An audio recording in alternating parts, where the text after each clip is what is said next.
Jai Hind and most welcome to all of you. Again, the session is very important and special because we are going to talk about one word substitution. These one word substitutions are related to a particular group. Generally, or minimum, 5 questions are asked in your competitive examination from one word substitutions. So, today in this class, we are going to study and practice these one word substitutions because these are just like word power. तो हमारे word power में 4 topic आते हैं, आपको पता होगा। Synonym, antonym, one word substitutions and idioms and phrases. यदि आपको वर्ड पावर पे अच्छा कमांड है तो आपके एग्ज़ाम में बहुत सारे इंग्लिश के ऐसे क्वेश्चन हैं, जैसे पैसेज है, कंप्रीहेंशन, क्लोज टेस्ट है, फिल इन द गैप है, सेंटेंस अरेंजमेंट है, उसको करने में हेल्प मिलता है। क्योंकि वर्ड पावर के कमी के कारण यदि हमारे पास वर्ड पावर नहीं है और जब हम पैसेज करते हैं तो ऐसे टिपिकल और डिफ़िकल्ट वर्ड से हमारी मुलाकात होती है जिसका वर्ड मीनिंग हमें पता नहीं रहता, जिससे हम पैसेज के मीनिंग को नहीं समझ पाते और मुसीबत इस कदर आ जाती है कि हम लोग उस पैसेज को ही एग्ज़ाम में छोड़ देते हैं। तो याद रखें कि वर्ड पावर आपकी अपनी क्या है, इंग्लिश का जन्नत है। तो you have to develop your word power as much as you want, because if you are going to be the king of English, means you are going to stop the word power, because until and unless you have a very good stock of word power, your English paper like comprehension, close test will be incompleted. So I think and I hope you can do it better. So let's study our one word substitutions. ये देखिए, one word substitution का मतलब क्या होता है, सबसे पहले हम आपको बता देते हैं।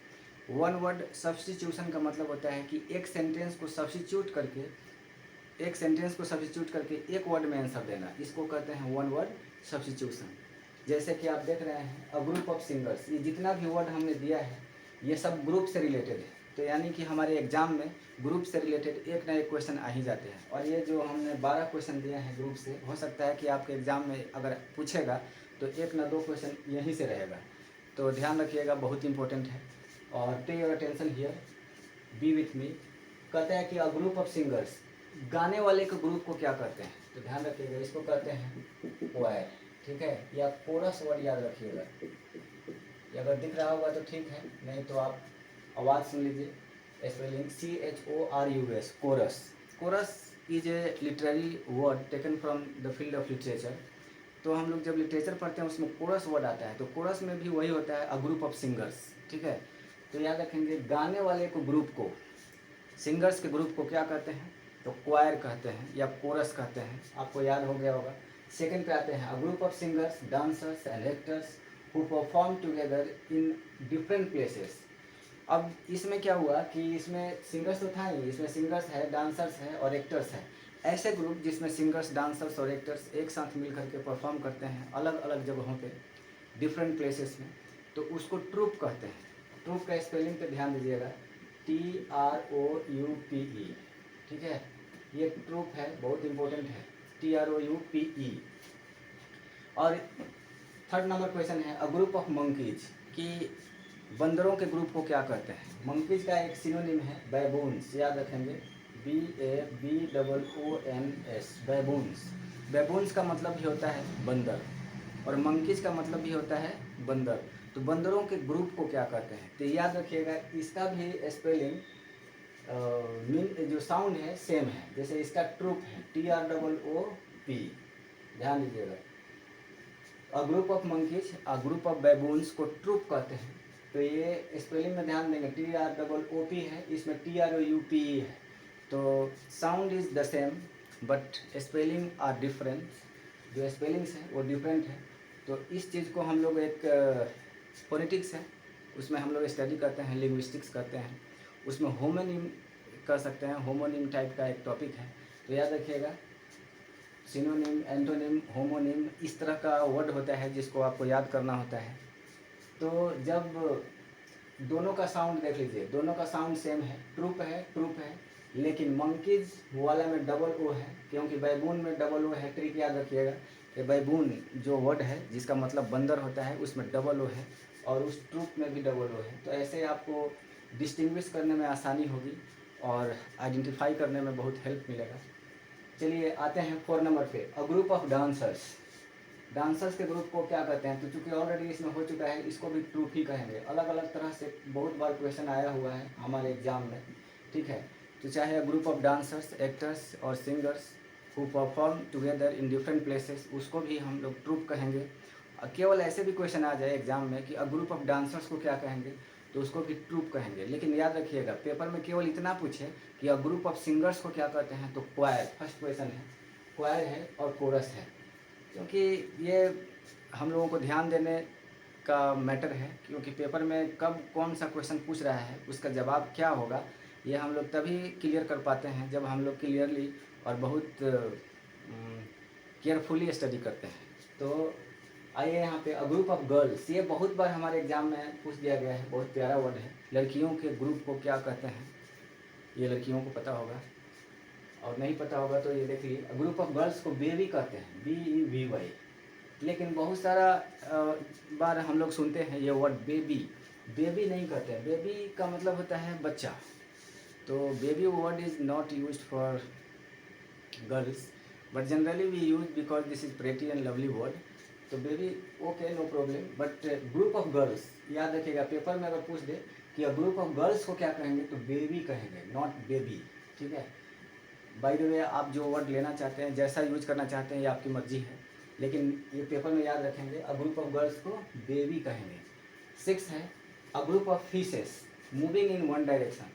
अगर कोई, आपको पता है कि बहुत बार हम लोग मछलियों को ग्रुप में मूविंग करते हुए देखते हैं, बहुत प्यारा लगता है। That is very lovely scene. If you might have seen this type of scene, then this is enjoyable, no problem. तो a group of fishes moving in one direction, अगर मछलियों का ग्रुप जो एक डायरेक्शन में मूव कर रहा है, तो उसको क्या कहेंगे? उसको कहते हैं स्कूल या स्कूलिंग। आपके पेपर में ऐसे आता है, इस वही स्कूल जिसमें हम लोग पढ़ाई किए हैं, पढ़ाई करते हैं, बच्चे पढ़ते हैं, ठीक है। लेकिन इसके लिए एक वर्ड बनाया गया है कि a group of fishes moving in one direction, इसको स्कूल कहेंगे। 7 पे आते हैं, अ स्मॉल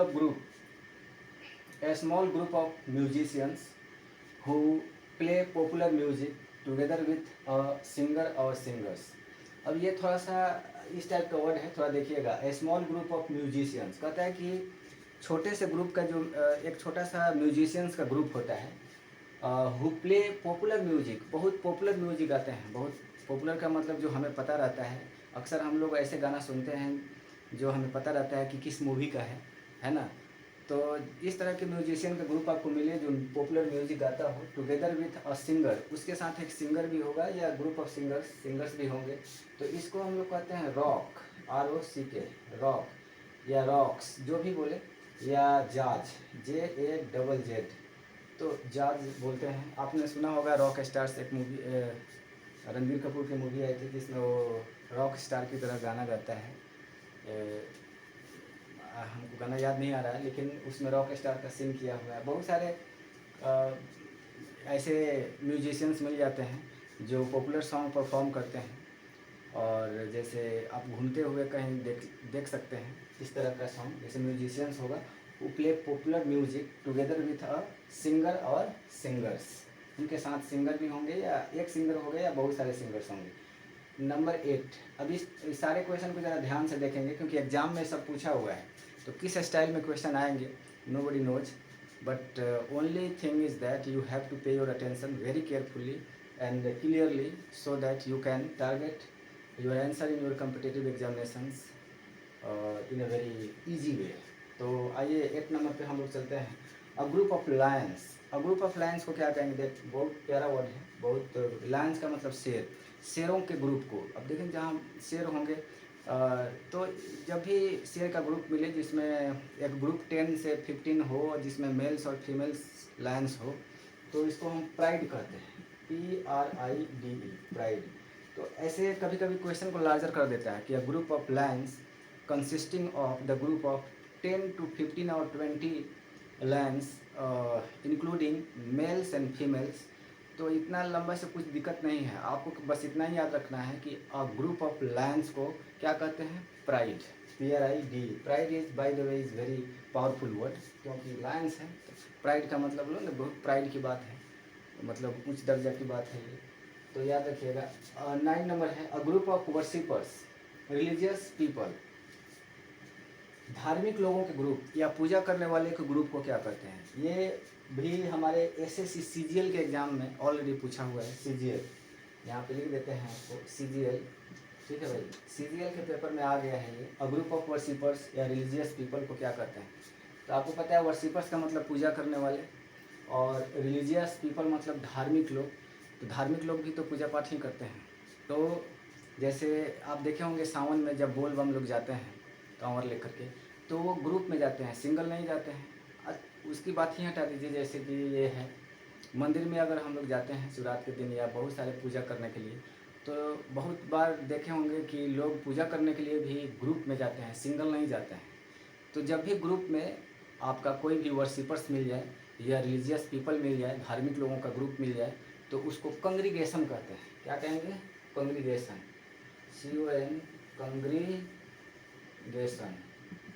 भूलिएगा मत, बहुत इंपॉर्टेंट वर्ड है, फिर से आपके एग्जाम में अटैक कर सकता है। तो if this question attacks you, then you can attack on this question, ठीक है। 10 नंबर पे आते हैं। A group of people who work together on a ship, airplane या मूवी। ये अभी अभी एक मूवी आई है, इसका मतलब होता है क्रू, ठीक है। तो क्रू मूवी आई है, तो क्रू किस टाइप के ग्रुप को कहते हैं? तो ऐसे टाइप के ग्रुप को कहते हैं जिसमें कुछ लोग होते हैं, a group of people who work together, जो साथ साथ काम करते हैं, ऑन ए शिप, शिप पे, एयरप्लेन पे और मूवी पे। तो a group of people who work together on a ship, airplane और मूवी, इसको क्रू कहेंगे। तो क्रू मूवी आई हुई है, शायद हमने देखा तो नहीं है बट सुना है। और उसमें अब क्या होता है क्रू, तो इसका मतलब हम लोग जान चुके हैं कि ऐसे ग्रुप के पीपल होंगे उसमें जो एक साथ काम करते होंगे एक पर्टिकुलर मिशन को कंप्लीट करने के लिए। और वो काम कहाँ करेंगे? स्पेशली शिप पे, एयरप्लेन पे और मूवी पे, तो इनको क्रू कहेंगे, ठीक है। 11 नंबर पे आते हैं अ ग्रुप ऑफ पोएम्स। बहुत इंपॉर्टेंट है, ये भी हमारे एग्जाम में पूछा हुआ है, CHSL। अब देखिए CDS, NDA, बैंकिंग और CHSL या कोई भी एग्ज़ाम हो, ये बाउंड्री लाइन नहीं खींची हुई है कि इस एग्ज़ाम में आ गया तो उसमें नहीं आएगा। वर्ड पावर है, वर्ड पावर का कोई बाउंड्री लाइन फिक्स नहीं होता। ये किसी भी एग्ज़ाम से जंप करके किसी भी एग्ज़ाम में जंप कर सकते हैं। तो word power is new, and if it is new for you then you have to remember it because there is no any other chances. And the final answer is that you have to remember, you have to memorize it, because until and unless you have a good stock of word power, you are not able to clarify or get good marks. So if you want to get good marks, especially word power is very important for it. तो जैसे कि हम लोग cloze test करते हैं, comprehension करते हैं, तो आपको क्या लगता है क्लोज टेस्ट जब हम लोग करते हैं तो उसमें भी कभी कभी टिपिकल और डिफ़िकल्ट वर्ड आ जाते हैं, और इतना प्रॉब्लम क्रिएट कर देता है स्टूडेंट के लिए कि वो वर्ड पावर के नहीं जानने के चलते उसका आंसर गलत हो जाते हैं, तुक्का मार देता है या कभी कभी छोड़ देते हैं, नहीं समझ में आए तो क्या कर सकते हैं। तो याद रखिएगा वर्ड पावर हमारे क्लोज टेस्ट के लिए इम्पोर्टेंट है, हमारे पैसेज के लिए इम्पोर्टेंट है, यहाँ तक कि सेंटेंस अरेंजमेंट के लिए भी इम्पोर्टेंट है। और ऐसे तो इम्पोर्टेंट है ही word power, synonym, antonym, one word substitution, हर जगह मार्क्स ही मार्क्स दिखता है। तो वर्ड पावर रियली बहुत पावरफुल चीज़ है। अगर आपको पावरफुल कोई चीज़ इंग्लिश में बनाता है तो उसका नाम है वर्ड पावर। तो वर्ड पावर चाहे आपको सिनोनिम्स और एंटोनिम्स के फॉर्म में मिले, या इडियम्स एंड फ्रेज के फॉर्म में मिले, या वन वर्ड सब्स्टिट्यूशंस के फॉर्म में मिले, किसी फॉर्म में मिले, word power is word power and it is really a power for you. So never miss it out. चलिए आगे हम लोग चलते हैं। अगला क्वेश्चन है 11, अ group of poems. A group of poems को अभी बताया एंथोलॉजी, एंथोलॉजी, इसको एंथोलॉजी कहते हैं। अब एक बार में आप याद कर लीजिए कि अ ग्रुप ऑफ पोएम्स को क्या कहेंगे, तो एंथोलॉजी। अब इस तरह से आप स्टडी करेंगे और याद करेंगे। ये by the way this is very interesting. Interesting means if you pay your attention to remember this word powers, one word substitution, this is very very interesting word. So you need to spend 5 to 10 minutes time to remember these word powers, because these are related for your career, this related to your careers and related to your study. ठीक है, तो आइए 12 number पे आते हैं। A group of birds moving in one direction in V shape. ये क्या होता है कि बहुत बार हम लोग पक्षियों के ग्रुप को देखते हैं जो वी शेप में मूव करते हैं, और this birds migrate from one direction to another in V shape. तो पेपर में कभी कभी क्वेश्चन को लार्जर बना देता है, लेकिन सिंपल इसको ऐसे भी आ जाए कि अ ग्रुप ऑफ बर्ड्स को क्या कहेंगे, तो फ्लॉक कहेंगे।